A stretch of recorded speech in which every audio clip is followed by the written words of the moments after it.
કૈલાસજીએ પાપડ વેચીને પોતાના દીકરાને ઉછેર્યો અને જ્યારે એ કમાવા લાગ્યો તો બધા પૈસા માને લાવીને આપી દેતો અને કૈલાસજી પાસે બેસીને આ દ્રશ્ય જોતા રહેતા કે દીકરો ક્યારેક તેમને પણ પૈસા આપે જેથી તેઓ પોતાની જરૂરિયાત પૂરી કરી શકે।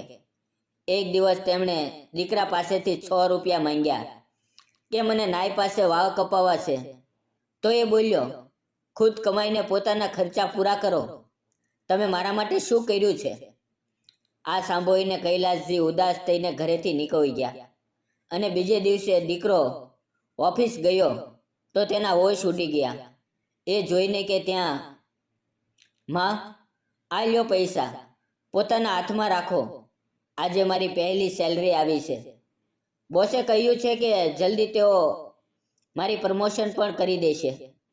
પ્રદીપે પોતાની માના હાથમાં પૈસા મૂક્યા અને તેમના પગ પાસે બેસી ગયો। માના ચહેરા પર ખુશીની લહેર દોડી ગઈ। તેણે દીકરાના વાવ પર હાથ ફેરવતા કહ્યું, ભગવાન તને જિંદગી આપે બેટા, તું હંમેશા ખુશ રહે, તારી કમાણીમાં બરકત થાય, તારા હાથમાં જે કંઈ છે એ અમારા માટે ઘણું છે, તારી મહેનત રંગ લાવી છે। પ્રદીપે માની આંખોમાં ખુશી જોઈ અને દિલમાં સંતોષ અનુભવ્યો કે આજે એ પોતાની માના કામમાં આવ્યો।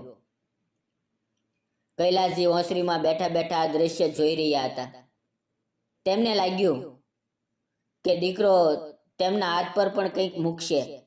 તેમણે પોતાના દીકરાને આગળ વધારવા માટે જે મહેનત કરી હતી આજે તેનો સિલો આપશે। પરંતુ ઘણા વધુ નિરાશ થયા હતા। તેમના દિલમાં દુઃખ હતું। એ વિચારી રહ્યા હતા કે આ દીકરો હવે પોતાની માના પગમાં બેઠો છે અને મને ભૂલી ગયો છે। તેમની મહેનત, તેમના બલિદાનનું કોઈ મોલ નથી। તેમણે આ વાતનું દુઃખ નહોતું થયું કે દીકરો માની પાસે બેઠો છે, પણ આ વાતનું દુઃખ જરૂર થયું હતું કે દીકરાએ બાપને પૂછવું પણ ગવારા ન કર્યું। પ્રદીપે મા સાથે કહ્યું, મને ભણાવવામાં તમે ઘણી મહેનત કરી અને હવે બધું તમારા માટે છે। માએ મુસ્કુરાતા કહ્યું, બેટા, ભગવાન તને હંમેશા ખુશ રાખે અને તારી કમાણીમાં બરકત આપે, તારી મહેનતને કદી વ્યર્થ ના જવા દે। કૈલાસજીએ ચૂપચાપ તેમની તરફ જોયું। એ કંઈ ન બોલ્યા, પણ દિલની અંદર એક ખાલીપણું હતું। તેમણે વિચાર્યું કે આ એ પવ છે જેના માટે તેમણે જિંદગીભર મહેનત કરી હતી, પણ લાગે છે કે દીકરાના દિલમાં તેમના માટે જગ્યા ના રહી। રાતે કૈલાસજી મોડે સુધી જાગતા રહ્યા। એ પોતાના ઓરડામાં બેઠા વિચારી રહ્યા હતા કે શું ખરેખર મેં કંઈ ખોટું કર્યું કે દીકરો બદલાઈ ગયો છે? એ પોતાના દીકરાની સફળતા પર ખુશ પણ થવા માંગતા હતા, પણ દિલમાં દર્દ હતું કે મારી મહેનત અને મારા બલિદાનને અવગણી દીધું છે। એ વિચારી રહ્યા હતા કે શું તેમણે આટલો સમય આ બધું એટલે જ કર્યું કે આજે તેમને દુઃખ મળે? સવારે પ્રદીપ રોજની જેમ ઓફિસ ચાલ્યો ગયો। માના નાસ્તા પછી કૈલાસજી તેમની પાસે આવીને બેસીને કહેવા લાગ્યા, જુઓ, તમારો દીકરો હવે કમાવા લાગ્યો છે, તમને આરામ મળશે, તમારી મહેનત રંગ લાવી છે। કૈલાસજીએ માથું હલાવ્યું। એ કોઈ વાત કરીને પોતાની પત્નીનું દિલ દુખાવા માંગતા નહોતા। 2 દિવસ સુધી કૈલાસજી ચૂપ રહ્યા। ક્યારેક પ્રદીપને જોતા, જે પોતાના કામો અને મિત્રોમાં વ્યસ્ત હતો। કૈલાસજીની નજરો વારંવાર તેના ચહેરા પર અટકી જતી હતી, જેને કંઈક કહેવું હતું પણ જીભ ચૂપ હતી। તેમના દિલમાં એક હળવી આશા હતી કે કદાચ દીકરો ખુદ જ કહેશે, પિતાજી, આ લ્યો તમારા માટે કંઈક લાવ્યો છું। પણ એ દિવસ ના આવ્યો। ત્રીજા દિવસે જ્યારે પ્રદીપ ઓફિસેથી પાછો આવ્યો તો કૈલાસજીએ તેને અવાજ આપ્યો, બેટા, મારે નાઈ પાસે જવું છે, 100 રૂપિયા આપ। પ્રદીપે અટકીને કહ્યું, પિતાજી, ખુદ કમાઈને પોતાના ખર્ચા પૂરા કરો, તમે મારા માટે શું કર્યું છે? હું તમારી જવાબદારી ના લઈ શકું. કૈલાસજીના દિલ પર જાણે બોમ્બ ફૂટ્યો. એ ચૂપ રહી ગયા, પણ અંદરથી તૂટી ગયા હતા. પ્રદીપે વધુ કંઈ ના કહ્યું, બસ ઓરડામાંથી ચાલ્યો ગયો.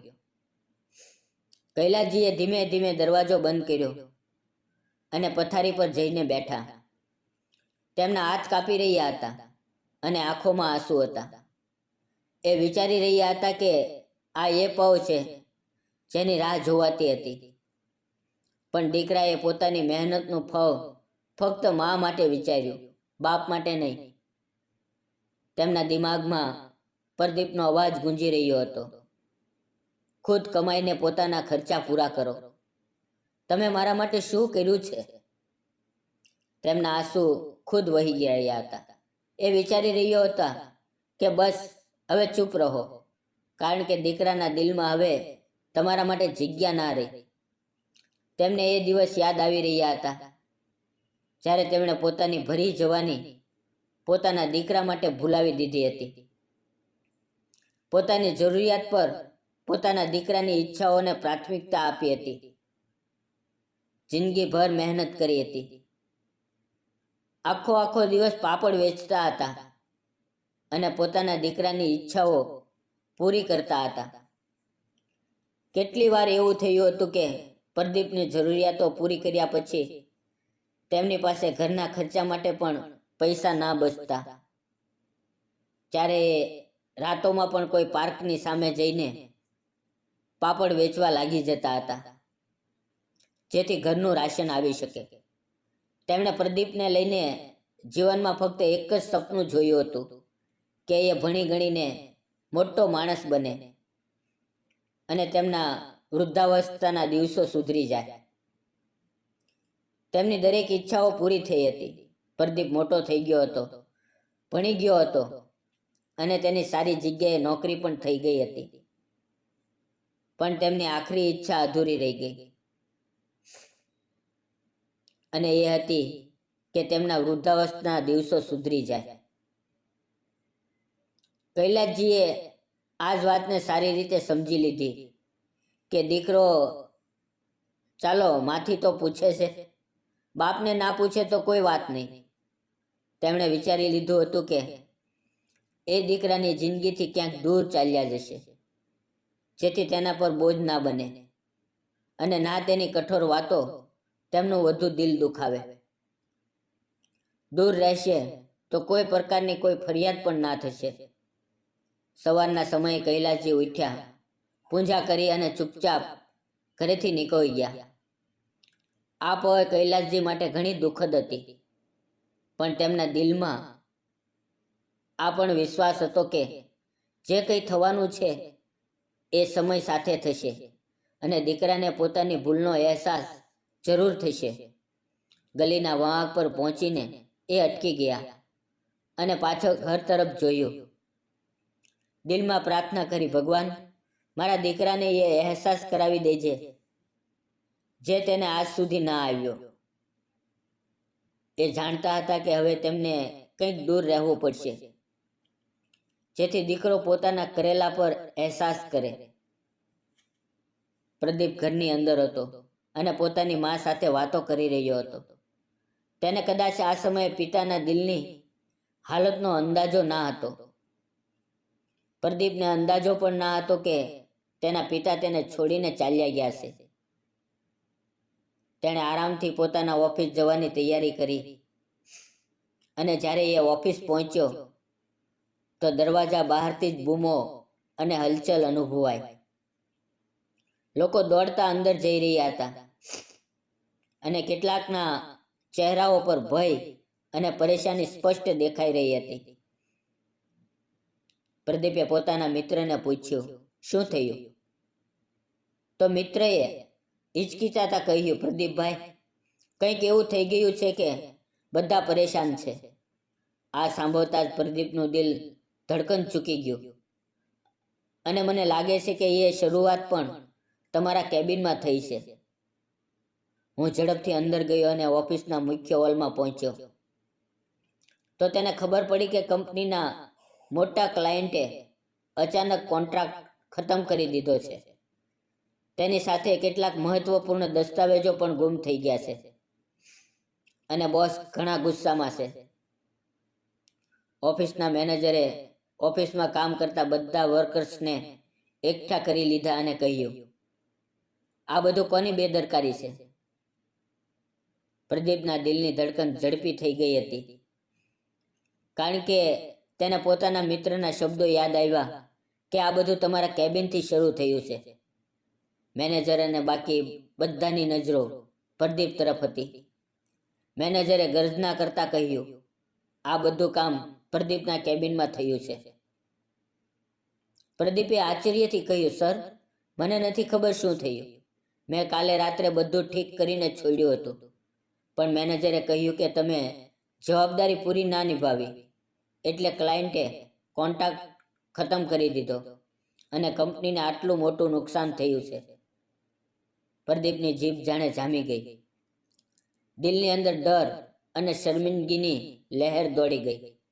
એ પોતાના મિત્રો તરફ જોઈ રહ્યો હતો, પણ બધા ચૂપ હતા.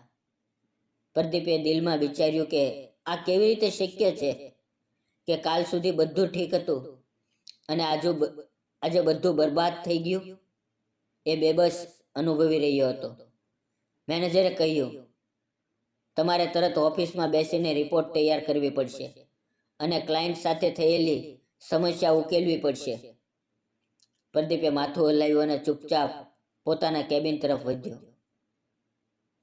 દિલમાં એ પોતાના પિતાનો વિચાર કરી રહ્યો હતો અને વિચારી રહ્યો હતો કે જો એ ત્યાં હોત તો કદાચ તેને હિંમત આપત. દિલની ધડકનો ઝડપી થઈ ગઈ હતી અને હાથ કાપી રહ્યા હતા. પ્રદીપે કોમ્પ્યુટર ચાલુ કર્યું અને ડેટા તપાસવા લાગ્યો. એ જોઈ રહ્યો હતો કે કેટલીક ફાઇલો સાચે જ ગાયબ છે અને કેટલીક ખોટા ફોર્મેટમાં છે. તેના દિલમાં નિરાશા વધી ગઈ. એ વિચારી રહ્યો હતો કે આ બધું કેવી રીતે થયું અને તેની મહેનત કેમ બરબાદ થઈ. તેના દિલમાં શંકા અને શર્મિંદગીની લહેર દોડી ગઈ. એ પોતાના બોસે આપેલું આટલું નાનું કામ પૂરું ના કરી શક્યો, એટલે તેના પ્રમોશનના ચાન્સ પણ ખતમ થઈ ગયા હતા અને કદાચ હવે તેની નોકરી પણ જોખમમાં પડી ગઈ હતી. બપોર સુધી હાલત વધુ ખરાબ થઈ ગઈ. ક્લાયન્ટ ઓફિસ પહોંચી ગયા અને ઘણા નારાજ હતા. તેમણે કહ્યું કે ભૂલને અવગણી ના શકાય, કે અમારા બિઝનેસમાં આટલી બેદરકારી કેવી રીતે થઈ. પ્રદીપે દિલમાં જ કહ્યું, આ બધું કેવી રીતે થયું? મેં તો બધું ઠીક કર્યું હતું. એ અંદરથી તૂટી ચૂક્યો હતો, પણ બહારથી પોતાને સંભાળી રહ્યો હતો. મેનેજરે પ્રદીપને બોલાવ્યો અને કહ્યું, તમારે આ સમજવું પડશે કે તમારી ભૂલથી કંપનીને ઘણું નુકસાન થયું છે. હવે તમારે આખી રાત કામ કરવું પડશે જેથી સમસ્યા ઉકેલાઈ શકે. પ્રદીપે માથું હલાવ્યું અને ચૂપચાપ ઓફિસના બધા કામ સંભાળી લીધા. રાતના સમયે જ્યારે ઓફિસનું વાતાવરણ થોડું શાંત થયું તો પ્રદીપ કોમ્પ્યુટર સામે બેઠો રહ્યો. રાતે મોડે સુધી પ્રદીપે કામ કર્યું. દરેક દસ્તાવેજ, દરેક ફાઇલ અને દરેક કાગળની તપાસ કરી. તેણે વિચારી લીધું હતું કે એ દરેક હાલતમાં બધું ઠીક કરશે. તેના મિત્રો થોડી વાર પછી ઘરે ચાલ્યા ગયા, પણ પ્રદીપ ઓફિસમાં એકલો રહ્યો. સવારના સમયે પ્રદીપ થાક પછી બધી ભૂલો ઠીક કરી ચૂક્યો હતો. તેણે જોયું કે મેનેજર અને ક્લાયન્ટ બંને રાહ જોઈ રહ્યા છે. દિલની અંદર એક અજીબ ડર હતો, પણ તેણે હિંમત એકઠી કરી. તેણે બધું વિગતવાર સમજાવ્યું કે અને કહ્યું કે ક્યાં ખરાબી થઈ અને તેને કેવી રીતે ઠીક કરી શકાય. મેનેજરે ચૂપચાપ તેની વાત સાંભળી અને પછી માથું હલાવ્યું. ક્લાયન્ટના ચહેરા પર પણ ગુસ્સો થોડો ઓછો થયો. બપોર સુધી પૃથ્વીએ બધું ઠીક કરી દીધું. ઓફિસના વાતાવરણમાં શાંતિ પાછી આવી ગઈ. હવે ક્લાયન્ટને નિર્ણય લેવાનો હતો કે તેને ડીલ કરવી છે કે તોડી દેવી. કારણ કે તેમનો ઘણો સમય બગડ્યો હતો. તેમને આટલી મોટી કંપની આટલી નાની ભૂલના આધારે આ ડીલનો નિર્ણય લેવાનો હતો. ક્લાયન્ટે કહ્યું કે 1-2 દિવસ પછી વિચારીને જવાબ આપશે. ત્યારે પ્રદીપ ઘરે પાછો ફર્યો અને જ્યારે તેણે ક્લાયન્ટની કંપની અને બાકી માહિતી કાઢી તો તેને ખબર પડી કે નવા ક્લાયન્ટ તેના પિતાના ઘણા જૂના જાણકાર છે અને જો કૈલાસજી તેમની સાથે વાત કરે તો આ ડીલ ફાઇનલ કરી શકાય અને તેમની નોકરી પણ બચી જશે. એ તરત કૈલાસજીના ઓરડા તરફ દોડ્યો જેથી તેમને આ વાત માટે મનાવી શકે કે એ જઈને તેને ભલામણ કરે. પણ કૈલાસજી પોતાના ઓરડામાં નહોતા. જ્યારે આ સમયે એ ઓરડામાં જ હોવા જોઈએ. એ ગભરાઈને માંથી પૂછવા લાગ્યો, માં પિતાજી ક્યાં છે? માએ આંખોમાં આંસુ લઈને તેની તરફ જોયું અને કહ્યું, એ સવારે ઘરથી બહાર નીકળ્યા હતા પણ હજુ સુધી પાછા નથી આવ્યા. એક કાગળ છોડ્યો છે જેમાં લખ્યું છે કે એ હંમેશા માટે આ ઘર છોડીને જઈ રહ્યા છે. કેમ માં? પિતાજી ઘર છોડીને કેમ ચાલ્યા ગયા? પ્રદીપે પરેશાનીથી પૂછ્યું તો માએ માથું ઝુકાવીને કહ્યું, તેમણે મને કંઈ પણ ના કહ્યું. કાશ એ કહી દેત કે તેમને કઈ વાત ખરાબ લાગી જેને કારણે એણે ઘર છોડીને ચાલ્યા ગયા. પ્રદીપ ચારપાઈ પર ધડામ ગીરી પડ્યો. એક આખરી આશા પણ તૂટી ગઈ હતી. આજે જો પિતાજી હોત તો એ તેની દરેક ભૂલ ઠીક કરી દેત. પણ પિતાજી તો ક્યાંક ચાલ્યા ગયા હતા. એ પરેશાનીથી તેમણે શોધવા નીકળવી પડ્યો. આખો દિવસ શોધ્યા પછી પણ કંઈ ના મળ્યું. રાતે થાકેલો ઘરે પાછો ફર્યો અને માના ગળે લાગીને રડવા લાગ્યો. કહેવા લાગ્યો કે મને યાદ આવી ગયું કે પિતાજી વગર જણાવ્યે ઘર છોડીને કેમ ગયા. બધું મારી ભૂલ છે. મેં તેમને પોતાના શબ્દોથી કઠોરતાથી ઘર છોડવા મજબૂર કરી દીધા. માં, બધો દોષ મારો છે. એ જોર જોરથી રડતો રહ્યો. માએ તેના માથા પર હાથ ફેરવતા કહ્યું, બેટા, તું પણ તો પોતાના પિતાની બધી કુરબાની ભૂલી ગયો હતો. કેવી રીતે દિવસ રાત તેમણે તને ભણાવવા અને આગળ વધારવા માટે મહેનત કરી.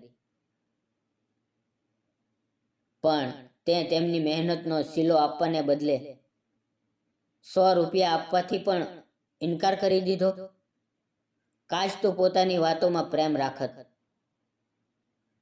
હું માનું છું કે બાળપણમાં હું જ તને દરેક વસ્તુ માટે પૈસા આપતી હતી, પણ કમાઈને તો તારા પિતાજી જ લાવતા હતા. અને જો એ મને કોઈ વસ્તુ માટે મના કરી દેત તો હું તને કેવી રીતે પૈસા આપત? તું આજે જે કંઈ છે પોતાના પિતાની મહેનતના કારણે છે. પણ તું તેમની પાસે પૂછી રહ્યો હતો કે તમે મારા માટે શું કર્યું છે? આ વાતથી તો તેમનું દિલ દુખવું જ પડે અને તેમને ઘર છોડીને જવું જ પડે. પ્રદીપ માના પગમાં પડી ગયો અને તેમની પાસે માફી માંગવા લાગ્યો. માએ કહ્યું, મને તારી પાસેથી કોઈ ફરિયાદ નથી, પણ પોતાના બાપને શોધી લાવ. મેં કેટલાક દિવસ લગાવી દીધા હતા પણ પિતાજી ન મળ્યા અને ક્લાયન્ટ તરફથી પણ વધુ વિલંબ થઈ રહ્યો હતો. આખરે એક દિવસ હું એક ક્લાયન્ટ સાથે 2 ટૂંકી વાત કરવા માટે ઓફિસ પહોંચી ગયો. પણ જેવો આગળ વધ્યો તો તેના માથા પર આકાશ તૂટી પડ્યું અને આંખો સામે જમીન ગો ગો ફરવા લાગી.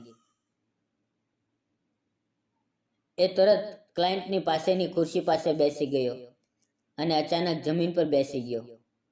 સામે ખુરશી પર કોઈ બીજું નહીં પણ કૈલાસજી બેઠા હતા. તેણે પોતાના પિતાના પગ પકડી લીધા અને જોર જોરથી રડતા માફી માંગવા લાગ્યો. કહ્યું, પિતાજી, મને માફ કરી દો. મારાથી ઘણી મોટી ભૂલ થઈ ગઈ. મેં તમારી સાથે બદતમીજી કરી. તમે મારા માટે શું કંઈ ના કર્યું. પણ હું તમને તેનો સિલો આપવાને બદલે તમારી સાથે વધુ બદતમીઝ થતો ગયો, અને કદાચ આ બધું મારી ભૂલની સજા છે જે મને મોહી રહી છે. મારું કેરિયર જોખમમાં છે. કૈલાસજીએ ધ્યાનથી જોયું અને પછી તેના ખંભા પરથી પકડીને ઊભો કર્યો અને પોતાના ગળે લગાવી લીધો અને કહ્યું, મને તારી પાસે કોઈ ફરિયાદ નથી, અને ના હું તારાથી નારાજ છું. તારી વાતથી મને ઘણું દુઃખ થયું હતું, અને મને ખબર હતી કે તું આગળ પણ આવી વાતો કરતો રહીશ, એટલે હું ચૂપચાપ ઘર છોડીને ચાલ્યો આવ્યો, જેથી તું વધુ કોઈ દિલ દુખાવનારી વાત ના કરે. એક બાપ બધું સહન કરી શકે છે, પણ આ વાત સહન ન કરી શકે કે તેની સંતાન તેની સામે ઊંચા અવાજમાં બોલે અને પોતાના પૈસાનો અહેસાસ જતાવે. તું મને મારી આખી જિંદગીની મહેનતનો સિલો ના આપે તો પણ ઠીક હતું, પણ તે પોતાનો વર્તાવ જ બદલી નાખ્યો અને હું ઘર છોડવા મજબૂર થઈ ગયો. પ્રદીપ ફરી એકવાર ફાટી પડ્યો અને રડતા રડતા માફી માંગવા લાગ્યો. પ્રદીપે આંખો ભરીને કહ્યું, પિતાજી, આજે મને સમજાયું કે તમે મારી દરેક જરૂરિયાત અને ઈચ્છા માટે દિવસ રાત મહેનત કરી હતી, અને મેં આ બધું અવગણી દીધું. મેં મારી વાતો અને જીદથી તમને દુઃખ પહોંચાડ્યું, અને કદાચ એ જ કારણ હતું કે તમે ઘર છોડીને ચાલ્યા ગયા. કૈલાસજીએ મુસ્કુરાતા કહ્યું, બેટા, બસ બસ, હવે પોતાના દિલને શાંત આપ. ક્યારેક માણસ પોતાની વાતોમાં બીજાના દુઃખને અનુભવી ના શકે. તે જે કર્યું એ હું ભૂલી ગયો છું. પ્રદીપે કહ્યું, પિતાજી, આજે મને મારી ભૂલનો અહેસાસ થયો, અને હું વચન આપું છું કે આગળ કદી તમને દુઃખ ના આપીશ. કૈલાસજીએ કહ્યું, બેટા, બસ હવે સમય બગાડીશ નહીં. ક્લાયન્ટ સાથેનો મામલો ઉકેલવો છે? પ્રદીપે માથું હલાવ્યું અને કહ્યું, હું બાપ સાથે ચાલીશ, જેથી બધું ઠીક થઈ જાય. એ બંને ઓફિસ તરફ ચાલી પડ્યા. પ્રદીપ વારંવાર માફી માંગી રહ્યો હતો અને પિતાજી સાથે પોતાની વાતો અને વર્તાવ પર વાત કરી રહ્યો હતો. જ્યારે એ ઓફિસ પહોંચ્યો તો પ્રદીપે ક્લાયન્ટ સાથે સીધી મુલાકાત કરીને કહ્યું, સર, હું તમારી સામે મારી ભૂલો સ્વીકારું છું. એ કૈલાસજીના જૂના જાણકાર હતા. તેમણે કૈલાસજી સાથે વાત કરી અને પ્રદીપની ભૂલ માફ કરીને ડીલ ફાઇનલ કરી. પ્રદીપના દિલમાં ખુશીની લહેર દોડી ગઈ અને આંખોમાં આંસુ ભરાઈ આવ્યા. પણ આ આંસુ ખુશીના હતા. તેમણે કૈલાસજીના હાથ પકડ્યા અને કહ્યું, પિતાજી, તમે આજે મારું કરિયર બરબાદ થવાથી બચાવી લીધું, અને મેં સમજી લીધું કે પિતાની મહેનત અને બલિદાનનું કોઈ મોલ નથી. ઘરે પાછા ફરીને પ્રદીપે માને બધું કંઈ સંભળાવ્યું. માએ ખુશીથી તેના માથા પર હાથ મૂક્યો અને કહ્યું, બેટા, તે પોતાની મહેનત અને પિતાના આશીર્વાદથી બધું સંભાળી લીધું. તું સાચે જ મોટો થઈ ગયો છે. પ્રદીપે કહ્યું, માં, આજે મને પિતાની કુરબાની અને મહેનતનો સાચો અર્થ સમજાયો. એ ફક્ત મારા માટે નહીં, પણ પિતાની પણ સેવા કરવાનું મહત્વ જાણી ગયો. રાતે પ્રદીપ અને કૈલાસજી બેઠા હતા. પ્રદીપ વારંવાર પોતાની ભૂલો પર માફી માંગી રહ્યો હતો, અને કૈલાસજી ચૂપચાપ તેને જોઈ રહ્યા હતા. કૈલાસજીના દિલમાં શાંતિ હતી કે દીકરો હવે સમજી ગયો છે, અને તેમની મહેનત અને કુરબાની વ્યર્થ ના ગઈ. એ દિલમાં જ પ્રાર્થના કરી રહ્યા હતા કે ભગવાન પ્રદીપને હંમેશા સમજદાર અને સફળ રાખે. પ્રદીપે દિલમાં જ વચન આપ્યું કે હવે તેને દરરોજ પિતાની મહેનત અને કુરબાનીનો સિલો આપવાનો દિવસ હશે. તેણે પિતાજી સાથે દરેક નાના મોટા નિર્ણયમાં વાત કરી અને દરેક સફળતામાં તેમનો સાથ આપ્યો. આમ પિતા અને દીકરા વચ્ચે ફરી પ્રેમ અને વિશ્વાસનો સંબંધ સ્થાપિત થયો. તો દોસ્તો, આ વાર્તા વિશે તમારી શું રાય છે? કમેન્ટ બોક્સમાં જરૂર કહેજો.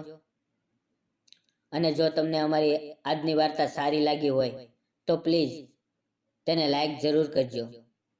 જો તમે હજી સુધી અમારી ચેનલને સબસ્ક્રાઇબ ના કરી હોય તો જરૂર કરી લેજો. તો મળીએ એવી જ એક મોટિવેશનલ વાર્તા સાથે. થેન્ક્સ ફોર વોચિંગ મિત્રો. ફરી મળશું આવતીકાલે. ધન્યવાદ.